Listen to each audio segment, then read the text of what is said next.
সাল ১২০৪। সারা ভারতবর্ষে বিরাজ করছে তুর্কি আক্রমণের আতঙ্ক। বাংলা অঞ্চলও বাদ পড়েনি সেই ভয় থেকে। বাংলা তখন রাজত্ব করছেন লক্ষণ সেন। কোন এক সন্ধ্যায় রাজপণ্ডিতেরা রাজাকে এক আশ্চর্যজনক খবর দিল।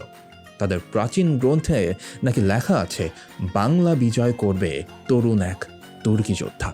রাজা বিচলিত হয়ে প্রশ্ন করলেন, কে সেই যোদ্ধা? তাকে চেনার উপায়টাই বা কি? এর উত্তরও লুকিয়েছিল তাদের সেই প্রাচীন গ্রন্থে। পণ্ডিতের ভাষ্যে জানা গেল, সে যোদ্ধা দেখতে হবে কুৎসিত, খাটু গড়ন, আর তার হাতগুলো হবে নিচের হাঁটু পর্যন্ত অস্বাভাবিক রকম লম্বা। কিছুদিনের মধ্যেই রাজার গুপ্তচর এসে খবর দিল, কিছুদিন আগেই বিহার জয় করা বখতিয়ার খলজির সাথে এই বিবরণ পুরোটাই মিলে যায়। বিখ্যাত ঐতিহাসিক মিনহাজি সিরাজের লেখা তবকাতি নাসিরি গ্রন্থে উল্লেখ করা এই ঘটনাটি আদৌ সত্য নাকি মিথ্যে তা প্রমাণ করা আজ আর সম্ভব না হলেও এর কিছুদিনের মধ্যে সত্যিই কিন্তু নদী আক্রমণ করেছিলেন বখতিয়ার খলজি। ঘাবড়ে গিয়ে কি তবে রাজা লক্ষণ সেন বিনা বাধায় পরাজয় মেনে নিয়েছিলেন, নাকি বখতিয়ারের বিরুদ্ধে করেছিলেন শক্ত প্রতিরোধ? ট্রেডিশনাল ইতিহাস কি সম্পূর্ণ সত্যটাই আমাদের জানায়, নাকি এর মাঝে লুকিয়ে আছে কোনো গুপ্ত রহস্য? যে বখতিয়ার মাত্র কয়েক মিনিটে একটি বিশাল সাম্রাজ্যের ভাগ্য বদলে দিয়েছিলেন, তার নিজের শেষ পরিণতি কেন হয়েছিল এতটা বিভৎস আর করুণ? অন্তিম মুহূর্তে কেনই বা তার বিশ্বস্ত সহচর উন্মুক্ত ছোড়া হাতে ঝাঁপিয়ে পড়েছিল তার উপর? আসসালামু আলাইকুম, আমি রাহাত জুবায়ের, আর আমাদের আজকের ভিডিওর টপিক বখতিয়ার খলজি, উত্থান পতনের নেপথ্যে। আমাদের এই টপিকটি আমরা দুটি পর্বে শেষ করব। চলুন তবে শুরু করা যাক আজকের প্রথম পর্ব।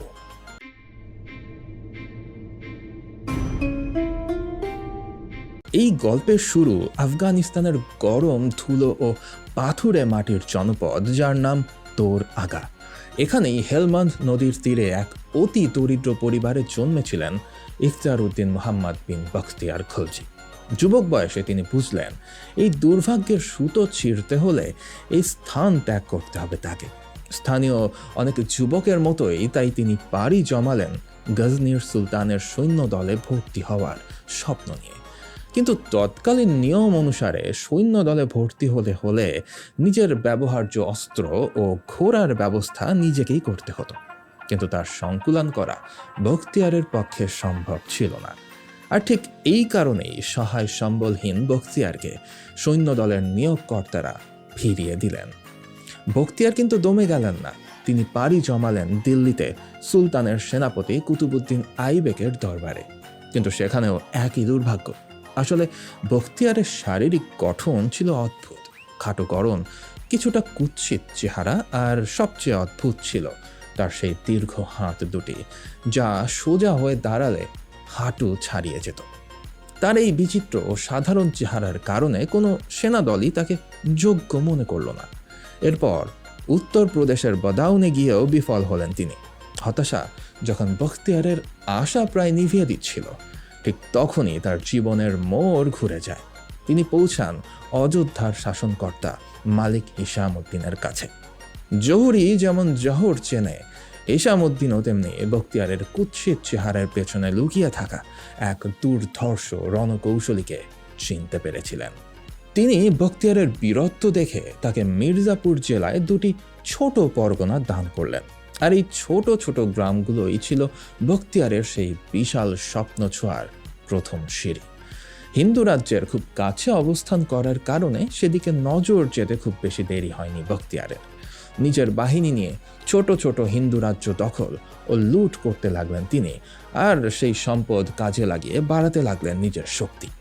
খুব অল্প সময়ের মধ্যেই বিশাল এক সৈন্যবাহিনী গড়ে তুললেন তিনি, যার মধ্যে আফগানিস্তান থেকে আসা খলজি উপজাতির ভাগ্যান্বেষী তরুণরাই ছিল সংখ্যায় বেশি। দক্ষিণে হানা দিতে দিতেই 1193 সালে মগধের ওদন্তপুরী বৌদ্ধ মহাবিহার খুব সহজেই দখল করে নিলেন তিনি।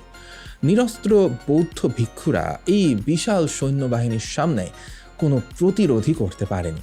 তাদের কাছ থেকেই বখতিয়ার জানতে পারলেন বৌদ্ধদের এসব উপাসনালয় ও বিশ্ববিদ্যালয়ের নাম বিহার।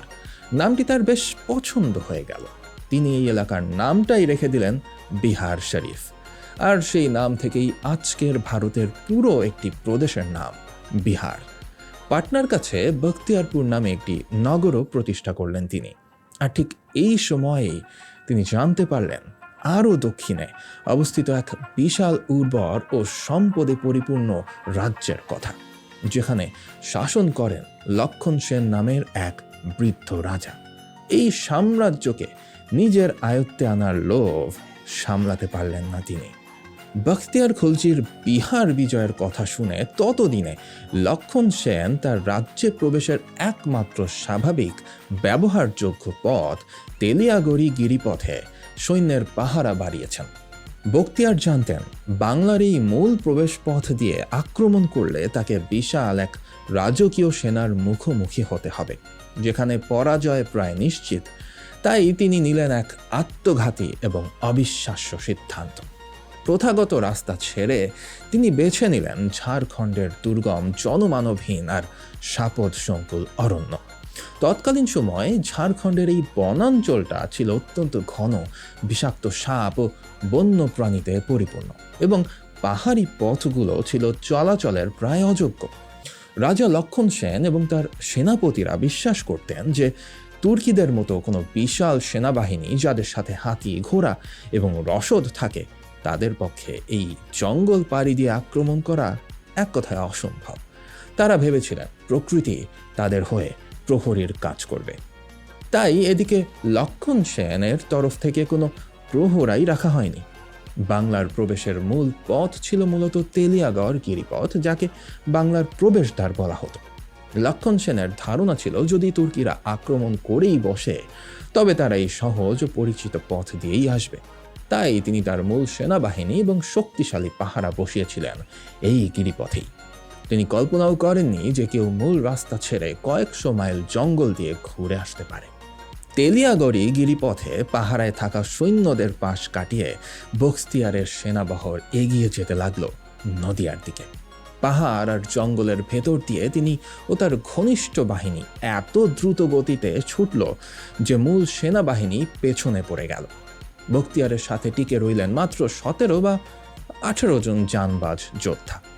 বখতিয়ার গুপ্তচরের মাধ্যমে খবর পেয়েছিলেন রাজা লক্ষণ সেন আপাতত তার অবকাশ যাপন কেন্দ্র অর্থাৎ নদিয়ায় অবস্থান করছেন, আর এই রাজপ্রাসাদটি মোটামুটি অরক্ষিত।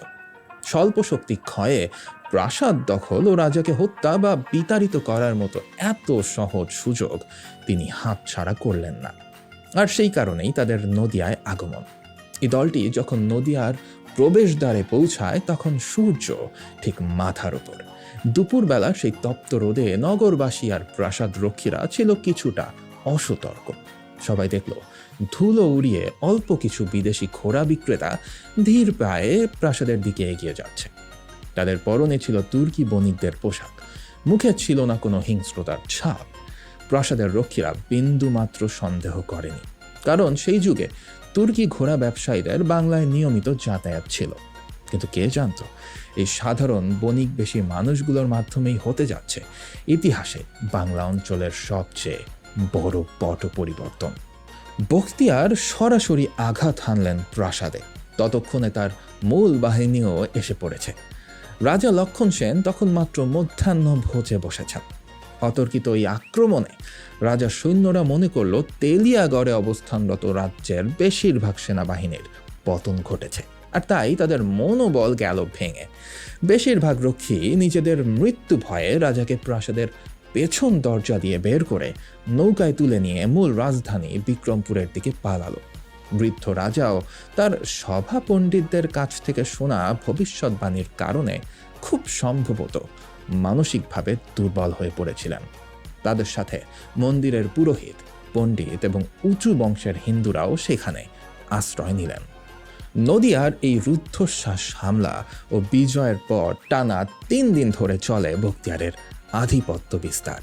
রাজা লক্ষণ সেনের ফেলে যাওয়া বিপুল ধন সম্পদ, দাসদাসী আর বিশাল হস্তি বাহিনী দখলে নিয়ে নেন তিনি।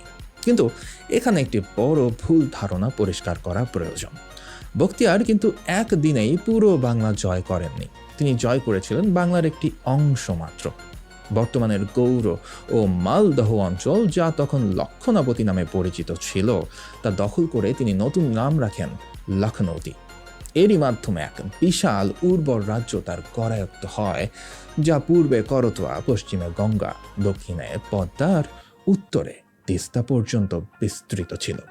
ভাবতে পারছেন, আজকের ভারতের বৃহত্তর পাটনা, ভাগলপুর, পূর্ণিয়া, মালদহ এবং বাংলাদেশের দিনাজপুর, রংপুর, রাজশাহী ও বগুড়া, এই পুরো অংশটাই ছিল তার দখলকৃত রাজ্যের অন্তর্ভুক্ত। শাসক হিসেবে বখতিয়ার বেশ বিচক্ষণতার পরিচয় দিয়েছিলেন। কেবল পেশি শক্তি দিয়ে কোনো সাম্রাজ্য যে টিকে থাকে না, তার জন্য প্রয়োজন অভ্যন্তরীণ শৃঙ্খলা আর জনগণের মন জয় করা। এত সম্পদ হাতে পাওয়ার পর বিলাসিতা না করে বরং তিনি নিজের শক্তিকে আরও বৃদ্ধি করার দিকে নজর দিয়েছিলেন। অন্যদিকে একটি নিরাপদ ও শক্তিশালী রাজনৈতিক ভবিষ্যতের জন্য তিনি হিন্দু রাজ্য লখনৌতিতে মুসলিম সাম্রাজ্য বা মুসলিম সমাজ প্রতিষ্ঠার ব্যাপারে তৎপর হয়েছিলেন। আর সেই লক্ষ্যে নবপ্রতিষ্ঠিত রাজ্যে তার সাথে আসা তুর্কি সৈন্য এবং পরবর্তীতে আবাসন গড়া মুসলিমদের জন্য তিনি নির্মাণ করলেন একের পর এক মসজিদ, মাদ্রাসা আর ইসলাম চর্চার জন্য খানকাহ। তার আমলে অনেক নিম্নবর্ণীয় হিন্দু জাতপাতের বাধ্যবাধকতা থেকে রেহাই পেতে স্বইচ্ছায় ইসলাম গ্রহণ করেছিল। আবার অন্যদিকে তার বিরুদ্ধেই সেই সময় বৌদ্ধ ভিক্ষুদের নির্যাতন ও বিহারগুলো ধ্বংস এবং এরই সাথে অসংখ্য দুষ্প্রাপ্য বই নষ্টের অভিযোগ রয়েছে। কিন্তু এই বখতিয়ারের মাধ্যমেই ভিত্তিপ্রস্তর স্থাপিত হয়েছিল আজকের এই মুসলিম প্রধান বাংলার। কিন্তু দুর্ভাগ্যের বিষয়, এই দূরদর্শী শাসকের হাতে সময় ছিল খুব কম, যা তিনি নিজেও জানতেন না। বখতিয়ার জানতেন না প্রকৃতি আর বিশ্বাসঘাতকতা তার জন্য এক মরণ ফাঁদ পাততে যাচ্ছে। প্রিয় দর্শক, আমাদের আগামী পর্ব হতে যাচ্ছে এই বীর যোদ্ধার তিব্বত অভিযান নিয়ে, যা তার দম্ভকে ভেঙে চুরমার করে দিয়েছিল এবং তাকে টেনে নিয়ে গিয়েছিল তার মর্মান্তিক শেষ পরিণতির দিকে। আমাদের আজকের ভিডিওটি এই পর্যন্তই। এমনই রোমাঞ্চকর, অপার্থিব, প্রহেলিকাময় সব তথ্যে পরিপূর্ণ ভিডিও মিস করতে না চাইলে সাবস্ক্রাইব করে ফেলুন আমাদের চ্যানেলটিকে আর ফলো করুন আমাদের ফেসবুক পেজটি। দেখা হচ্ছে আগামী ভিডিওতে। Till then, lights out.